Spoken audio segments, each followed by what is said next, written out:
இந்த வீடியோ பார்க்கறதுக்கு முன்னாடி கீழே இருக்கிற சப்ஸ்கிரைப் பட்டனை கிளிக் பண்ணிட்டு பக்கத்துல இருக்கிற பெல் பட்டனையும் கிளிக் பண்ணி தகவலை உடனுக்குடன் தெரிஞ்சுக்கோங்க. வணக்கம் நண்பர்களே, நம்ம இன்னைக்கு பார்க்க போறது மஞ்சள் தாலி பெண்களுக்கு எதற்கு, அதை பத்தி பார்க்க போறோம். வாங்க பார்க்கலாம். பெண்கள் தினம் தினம் மஞ்சள் பூசுவதும், திருமணான பெண்கள் மாங்கில கயிறுக்கு மஞ்சள் பூசுவதும், மஞ்சளால் தயாரிக்கப்பட்ட குங்குமத்தை திலகம் இட்டுக் கொள்வதும் எத்தனை புனிதமான இடத்தில் மஞ்சள் இருக்கிறது என்று காட்டுகிறது.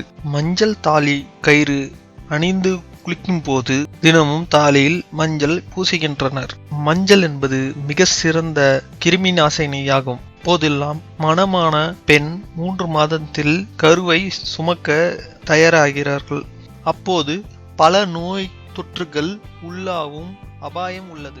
கிருமி நாசினியான மஞ்சள் தாய் மற்றும் வயிற்றில் இருக்கும் சேவையும் நோய் தொற்றாமல் பாதுகாக்கிறது.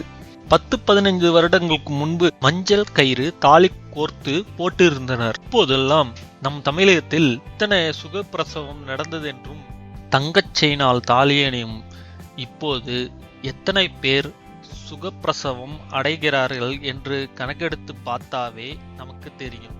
அதுபோலவே 10 ஆண்டுக்கு முன்பு எத்தனை பேருக்கு மார்பக புற்றுநோய் இருந்தது, இப்போது எத்தனை பேருக்கு இருக்கிறது என்று நீங்களே கணக்கெடுத்து பாருங்கள். இத்தனை சிறப்பு பெற்ற மஞ்சள் உணவுப் பொருட்களாகவும் நோய் தீர்க்கும் மருந்தாகவும் பயன்படுத்தி வருகிறோம். உணவுப் பொருட்கள் சுவை மனம் தருவது மட்டும் இல்லாமல் உணவுப் பொருள் கெட்டு போகாமலும் பார்த்து கொள்கிறது.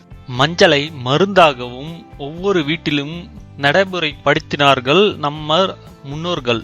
மஞ்சள் கலந்த குழம்பு வயிறு சம்பந்தப்பட்ட பிரச்சனைகளை குணமாக்கும். பச்சை மஞ்சளை அரைத்து வண்டுகடி சிலந்துகடி அதன் மேல் பூசினால் நோய் தீரும். மேல்நாட்டினர் இந்த மஞ்சளின் மகத்துவத்தை தெரிந்து கொண்டு உரிமையை கொண்டாடுகிறார்கள். நாமோ இதை கேலி செய்வதும் கிண்டல் செய்வதும் செய்து கொண்டு இருக்கிறோம். உங்களுக்கு இந்த வீடியோ பிடிச்சிருந்தா லைக் பண்ணுங்க. கீழே இருக்கிற சப்ஸ்கிரைப் பட்டனை கிளிக் பண்ணி தமிழண்டா சேனலை மறக்காம சப்ஸ்கிரைப் பண்ணுங்க.